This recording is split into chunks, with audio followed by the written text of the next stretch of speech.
What are the lessons from contemporary battles, and how is that going to change the way that we fight future wars?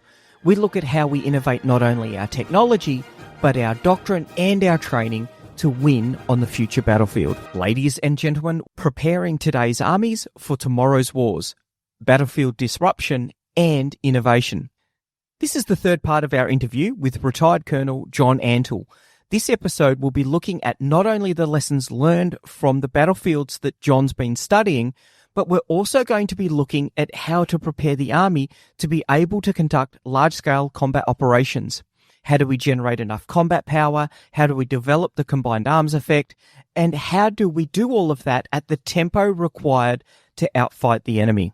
So let's get back to our interview with John Antal. John, do you want to talk us through the battlefield disruption that you saw in the Second Nagorno-Karabakh War? I find this a fascinating war. From the strategic point of view, it was conducted very quickly, and this is one of the holy grails of planners to achieve their strategic goals very quickly. What were the lessons that came out of Second Nagorno-Karabakh? Decisive 44 days, decisive military operation. Yeah.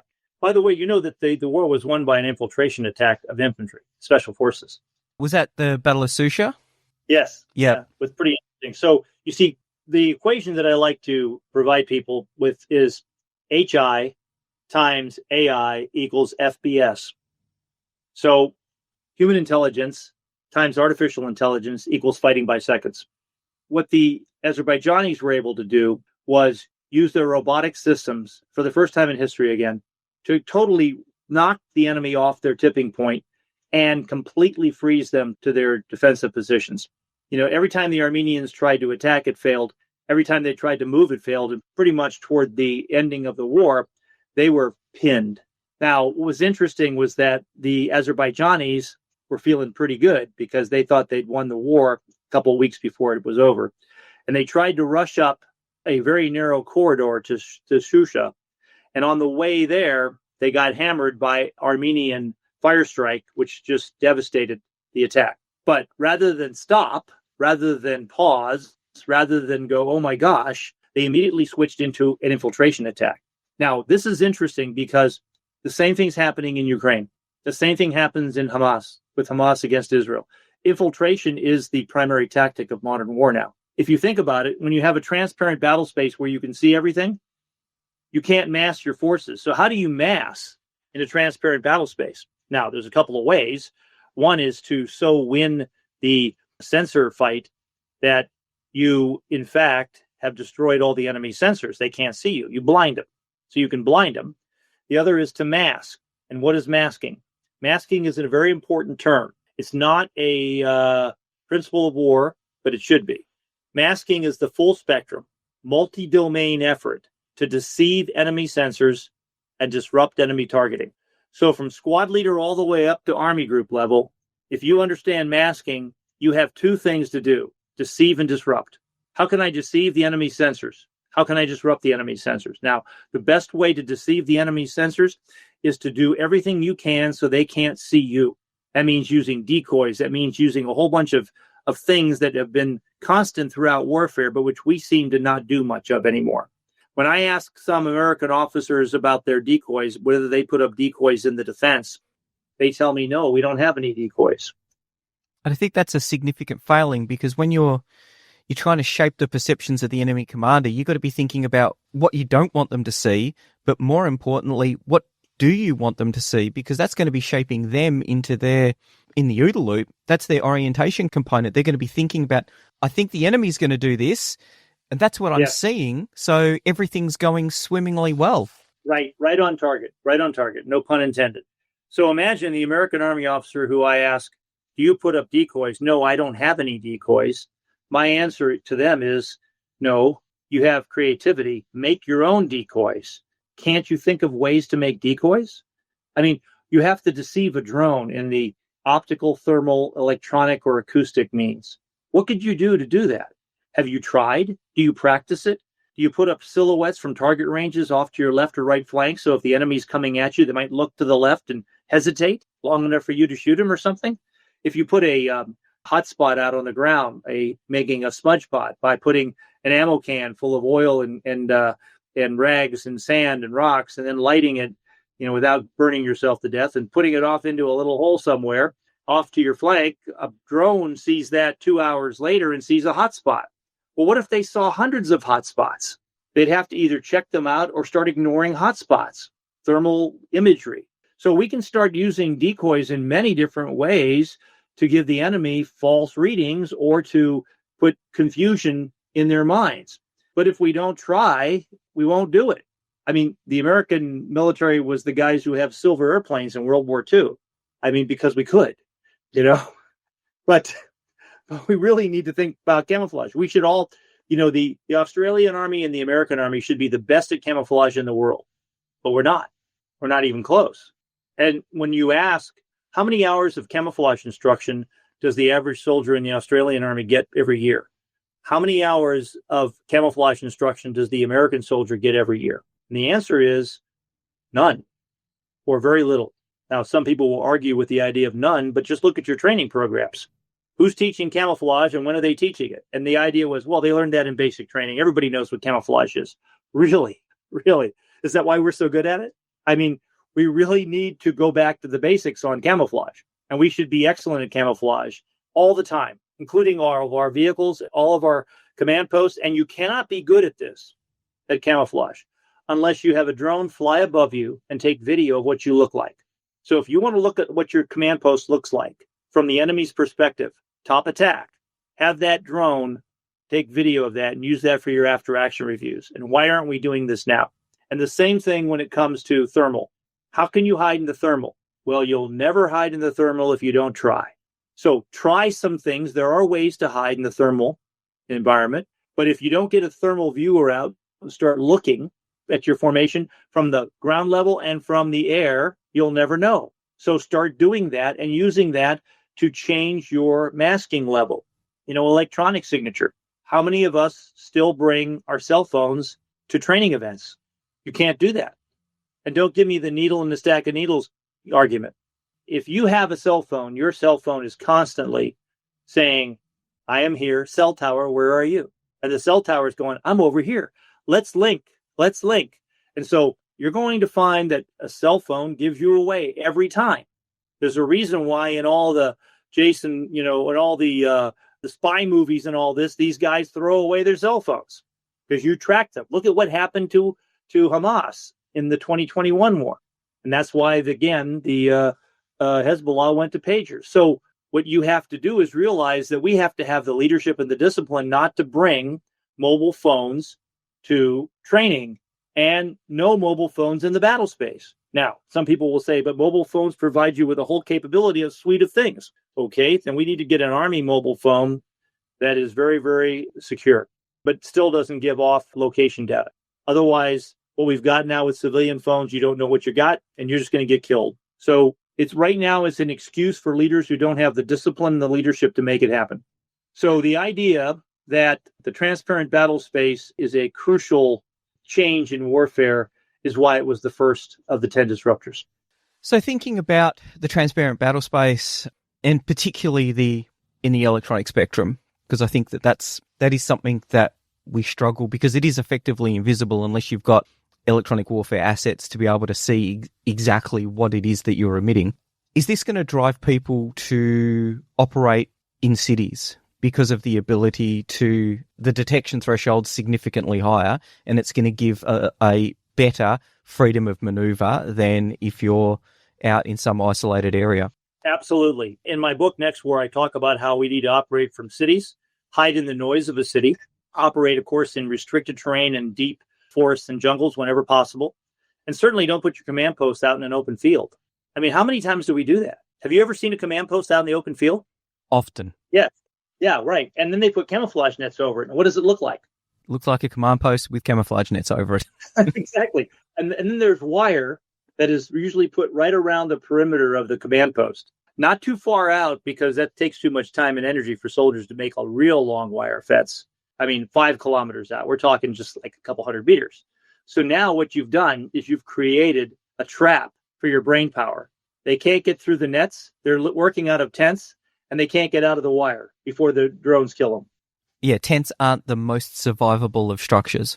Yeah, tents are really good for surviving, right? So we can't operate out of tents anymore. And one of the things we've gone to is these kind of World War II Winnebagos, that used to be just the luxury of Corps and Army commanders in World War II. But now we have at the battalion level these expando vans, that work on the back of trucks that you can expand and you got air conditioning and you got heat in the winter and you can make coffee and it's very comfortable and it's a death trap because it's made out of plywood.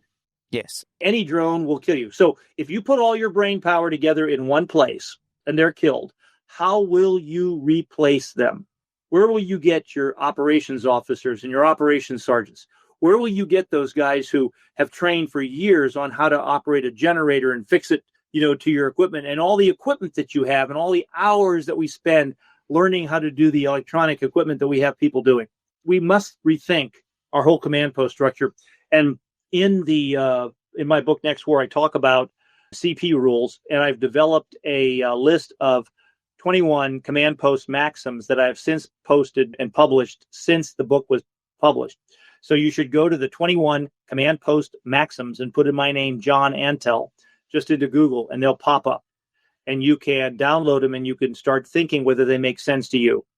Now, I never say I have all the answers. I just ask the hard questions. But if you look at this and you don't have the same hard questions of your unit as a military leader, then I want to talk with you because you have a very good unit. I agree wholeheartedly. Success in life and on the battlefield isn't about having all the answers. It's having the right questions, because there's someone on the other side who's trying to do the exact same thing. It's about having those questions so that we can come up with much better answers than what they've got. Yeah.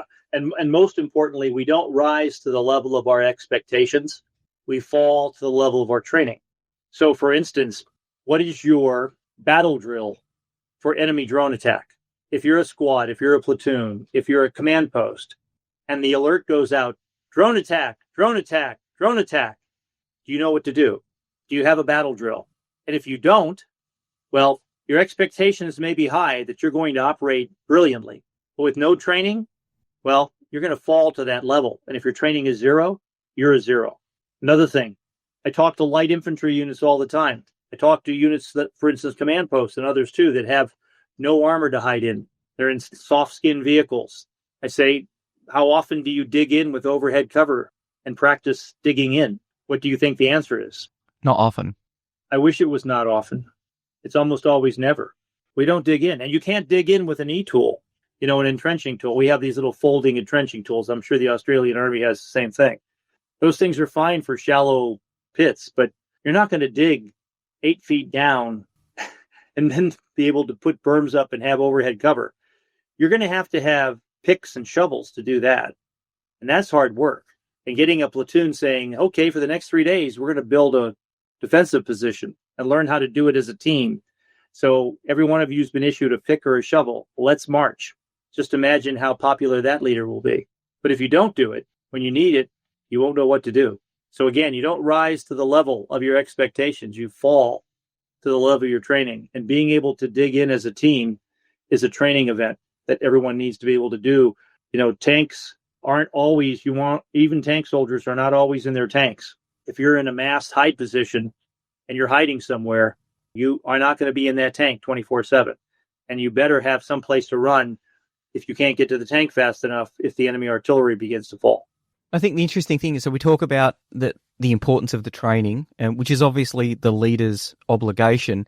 But I think once again, it comes back to the vision, because I think it is today more than ever, it's far too easy to be training for the last war and not the next. And even if we go back to the last large-scale combat operation, which was a long time ago, even if we train to a really high level for that kind of combat, we have trained for the fundamentally wrong kind of skills for the soldiers. So it really is about having that vision to be able to ensure that, because there's not a lot of doctrine around this, is there? This is no, the you're challenge. Right. Yeah, and the question we ought to ask is, are we training for Desert Storm? And from my perspective, it looks like we are. I mean, when we go to our training center, just as you do, we bring all our guys there. They get all their equipment ready. They got an admin period. And then the war starts at 8 o'clock in the morning, and both sides are pretty much equal. And and we just kind of go. What universe would that ever happen? Now, we are training, so we do have to raise the level of capability to a certain point before we can get harder. I got it. But boy, wouldn't it be amazing if we came to the training centers, deployed immediately off the trains, or from wherever how we got their heads or whatever, went immediately to hide positions, started operating distributed, dispersed, and massed hide positions, turned off our electronics for vast periods of time so we could operate dark. Could you imagine? No electronics? By the way, there are EMF detectors, handheld ones that only cost a couple $100 you can buy on Amazon that you can turn on and see where the radio is. So you could turn them on and see if you're emitting or not. We should have those kind of devices. So my point is that if we're training for the next war, we have to change dramatically what we're doing now. So with all of the changes that we're seeing, what do you think the future is for exquisite platforms and munitions? So we've seen in Ukraine the Operation Spider's Web, which has, for very little investment, they were planning it for 18 months, but quite low-tech capabilities, striking at billions of dollars worth of hardware. Where are we going to be with our transparent battlefield, long-range precision fires? Where are we going to be with exquisite platforms, do you think? Well, it's always a matter of resources and your return on investment. The United States can afford B-2 bombers. Not many other countries can. In fact, nobody else can. At least they haven't done it. They can probably afford it, but they haven't done it. How many we need? That's another question.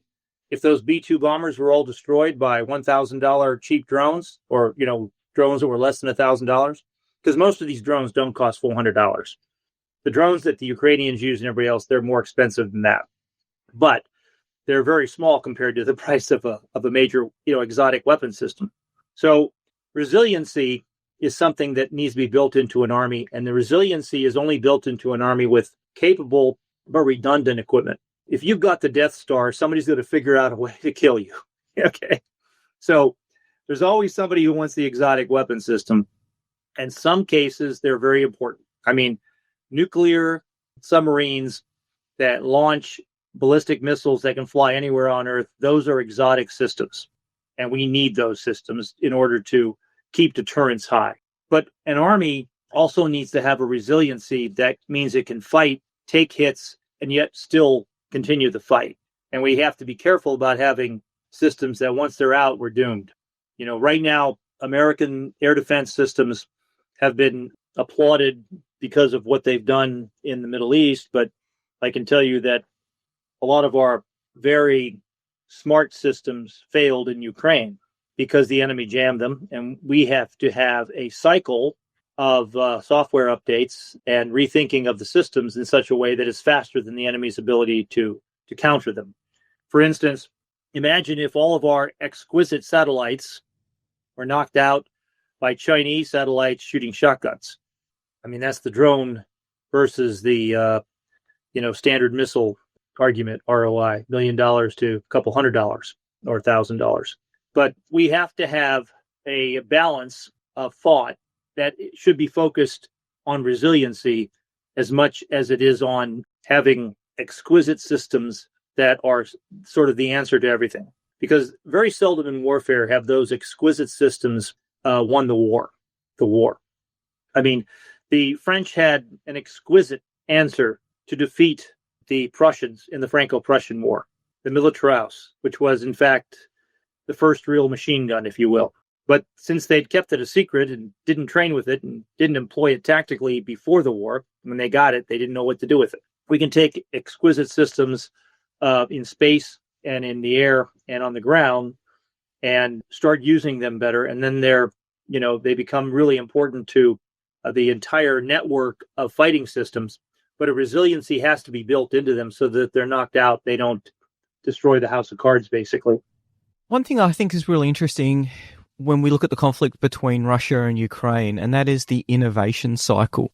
The platforms that are being used and the tactics that are being employed have evolved quite quickly so that it's very different to what it was 3 years ago when the conflict first started.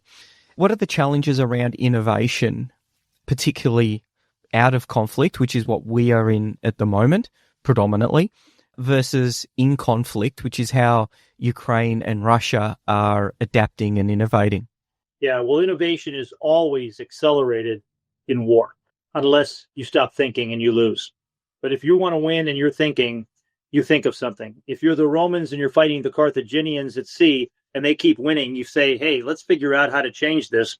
And you come up with what they call the Crow, which makes Roman soldiers able to get onto the Carthaginian ships and fight like land battles. And therefore, they won the war. If you're in World War I and you start using aircraft first as ISR, but then you realize, hey, we could put machine guns on these, we could drop bombs from these, then you start escalating the whole effort. So innovation is crucial, and it happens so much faster in war. We started off World War II with many nations having biplanes. I mean, the British Air Force the Navy still had biplanes, that they were using quite effectively in some cases, in 1939. And we had jets by 1945.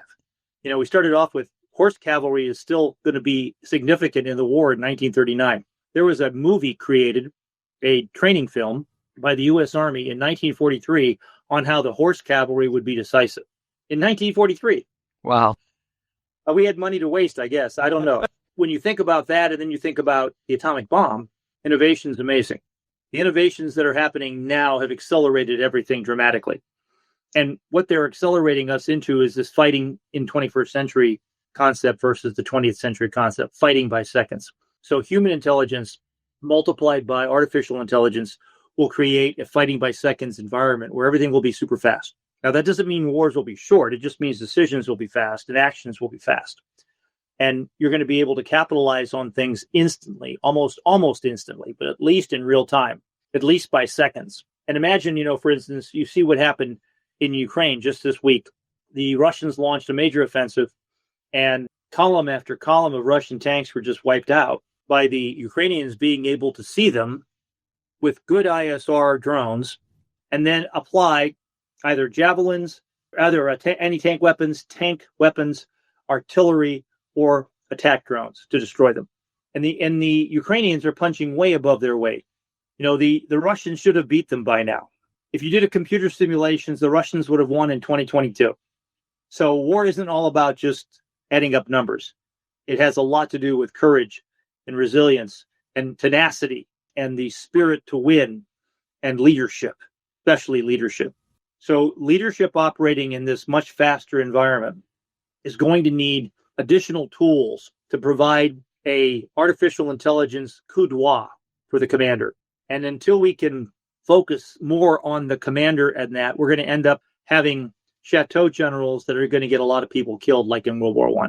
And those generals in World War I were not evil or stupid, although some of them were probably stupid and some of them probably were evil, but not all of them.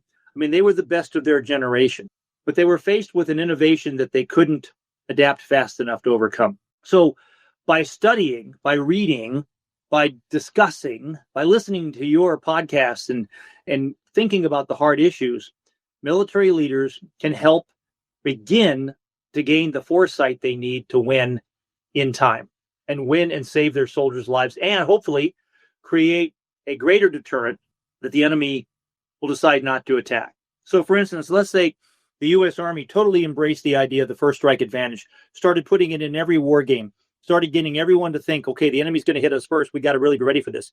How do we distribute? How do we disperse? And we started to operate like this. And the enemy now has a situation. How do we beat these guys?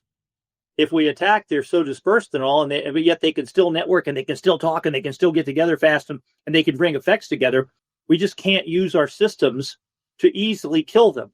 So therefore, you have higher deterrence. You have greater deterrence, and we avoid war. That's what we should be thinking about.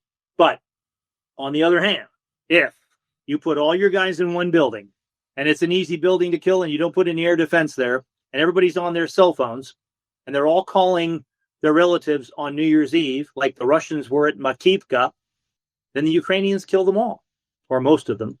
And that's what we have to avoid. We have to be harder to kill. And we can't put all of our brain power in huge target sets. We also have to think about, our positioning, our operational positioning, if you will, in certain theaters of war. If we have all of our vehicles lined up bumper to bumper, side by side, our aircraft on open tarmacs, look what happened to the Russian bomber fleet. There's no place the enemy cannot hit if they want to hit you. If the enemy cares enough, if they're tenacious enough, if they're smart enough, if they're determined enough, they'll figure out a way to put drones in container ships and bring them to your ports. They'll put them in trucks. They'll figure out ways to kill you. This has always been the case in war. But we have gotten lazy. And we also believe that distance gives us protection. There are no sanctuaries in the battle space, and the battle space is the earth. There are no sanctuaries at all. Now, you can go to extreme measures to mask your forces, to mask them in the optical, the thermal, the electronic, the acoustic, and even the quantum, so that the enemy can't see you for a period of time. And that gives you a strategic, operational, or tactical advantage. And we need to strive for that. But we need to understand how this is all changing in order to be able to do it well. I think we need to embrace concepts like the 10 disruptors, like masking. We need to really think through how the war has changed so we know that we can't mass in a transparent battle space without tremendous energy. That in fact, massing in a transparent battle space gets you killed, that we need to be much harder to kill, and that we need to have better training in new ways, because the way we've been training is very much the old way. For instance, there are so few drones in the American Army that if we went to war tomorrow, it would be criminal. There's no excuse. There are all sorts of bureaucratic reasons and excuses that people give. But for instance, the drone is the machine gun of the 21st century. Would you go to war without machine guns? No. There should be 2 per squad. Well, we have to think that through, okay? If you give drones to a squad, let's say you have a platoon. Most platoons have 3 squads, right? Right. Platoon leader trains, infantry platoon leader, trains with 3 squads. His tactics are all about how to operate 3 squads. I give you 10 drones. What are you going to do with them? You're going to take 1 squad out and make it a drone squad? And if you do that, you've just changed your tactics. So what we really need in the American Army, and I believe the Australian Army as well, is a drone corps. Now, more headquarters are not the solution to problems, but in this case, it's similar to the Air Force. We need how the Air Force became a separate branch. We don't need a separate branch, but we need a corps. We need well-trained drone operators who know how to fix, maintain, and fight these drones. Ukrainians have this, and part of their success is that ability. And then they then attach sections and squads and platoons and units, companies if necessary, to different units that need them, just like we do electronic warfare today, just like we've done air defense. So this will not all be roboticized to the point where we just turn a button on and they do it all on their own. We'll get to a point at some point where artificial intelligence will be so embedded in systems that it will make it easier, but we still need experts. We need people who have the training to employ these properly and can advise us as to what to do.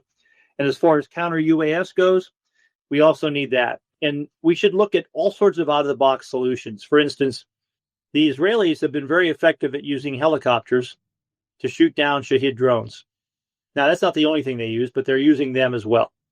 And the helicopters have the ability to see and thermal and everything else, and they have a range of weapon systems that work against a slow-moving drone. It takes a lot of money to put a helicopter in the air.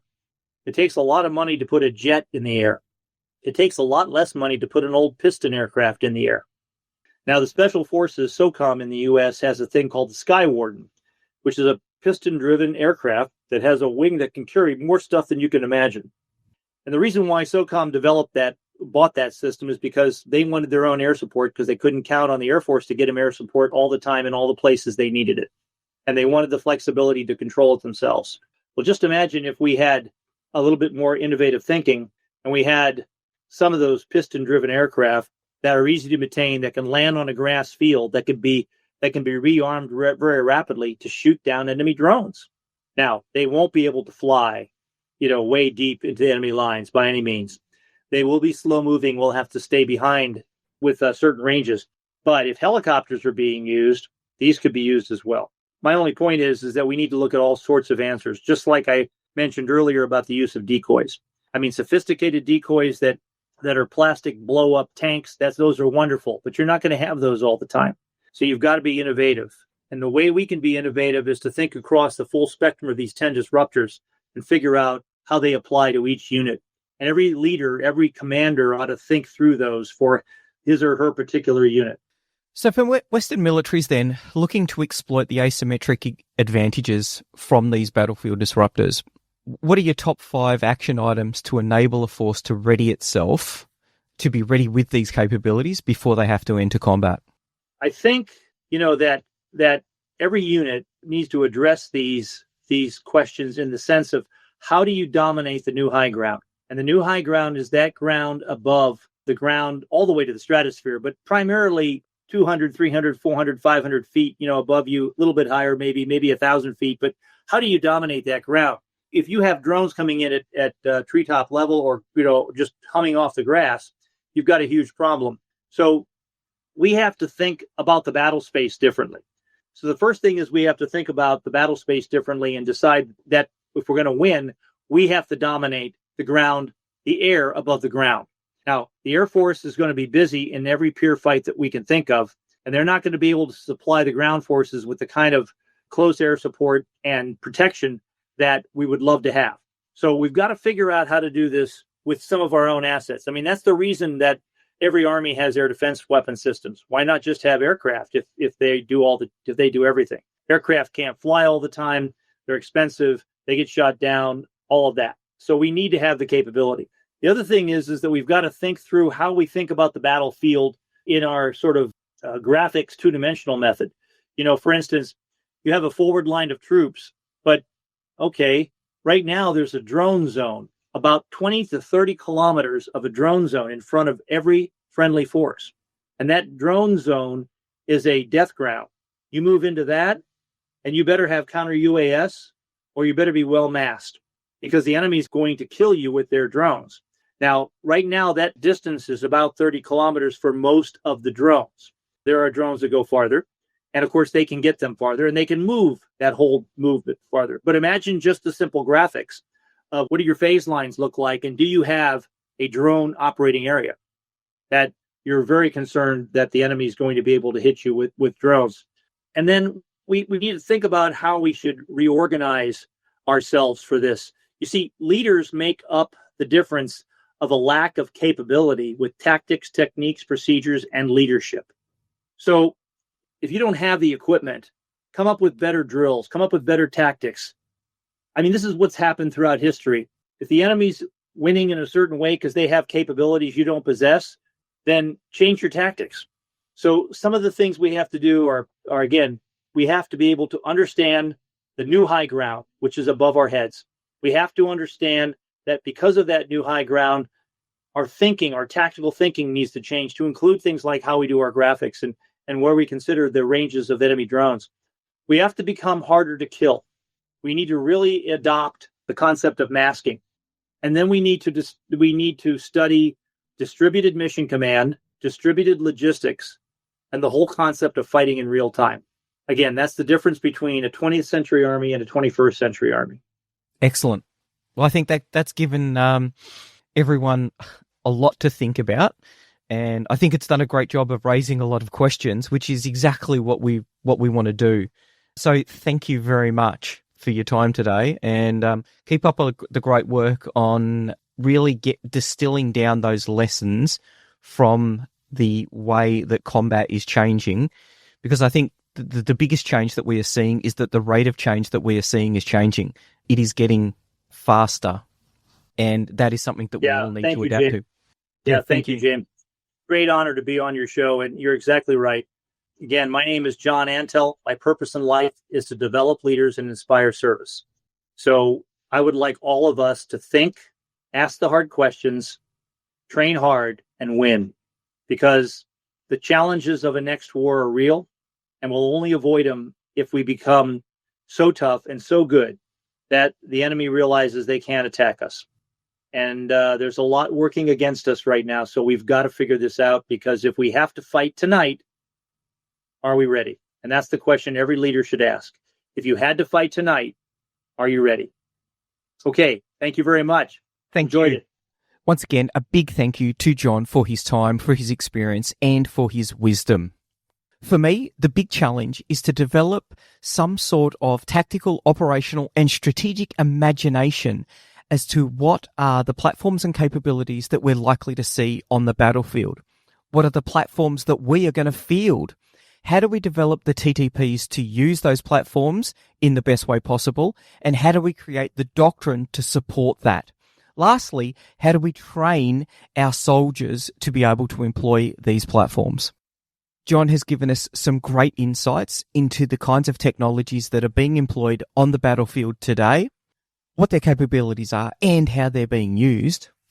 The challenge is to imagine how we want to generate the combined arms effect, how we want to conduct ISR, and how we want to affect C2 with the technology that is changing at such a rapid rate. John's work also highlighted the fact that nations that are conducting large-scale combat operations in defence of the state are innovating at a much faster rate than militaries that aren't. And the challenge is for those militaries not decisively engaged to innovate at a pace where they're able to keep up. John had some great quotes. We don't rise to the level of our expectations, we fall to the level of training. This highlights a big challenge. How are we going to train our soldiers to be able to use these capabilities that we haven't even fielded yet? The command post is a death trap. I think that ties in very neatly with the work that Jim Storr has done, and we covered that in some previous podcasts. I'll include a link in the show notes because that's very interesting. And I think drones are the machine guns of the 21st century. That's a really big statement, but if you look at the volume of UAS platforms that Ukraine is looking to manufacture this year, I think that really backs up that statement. They are looking to produce millions of drones. Ukraine currently has a wartime economy, so every dollar is precious. They're only going to be investing in the things that they are seeing as working on the battlefield today. And we're seeing plenty of footage that validates that assumption. So some key lessons for the way that the combined arms effect will be generated in the future. Don't forget to have a look at John's books, 7 Seconds to Die, his study of the Second Nagorno-Karabakh War. That is fascinating. And Next War, reimagining how we fight. Both are well worth a read. Next week, we're starting a new major campaign series. We're going back to World War II. We're going back to the jungle. We're going to be looking at a campaign that was critical to the defence of Australia. It's also got a large number of learnings about joint littoral manoeuvre. Ladies and gentlemen, we are heading to the beaches of Guadalcanal. The Principles of War podcast is brought to you by James Ealing. The show notes for the Principles of War podcast are available at www.theprinciplesofwar.com for maps, photos and other information that didn't make it into the podcast. Follow us on Facebook or tweet us at Surprise Podcast. If you've enjoyed this podcast, please leave a review on iTunes and tag a mate in on one of our episodes. All opinions expressed by individuals are those of those individuals and not of any organisation.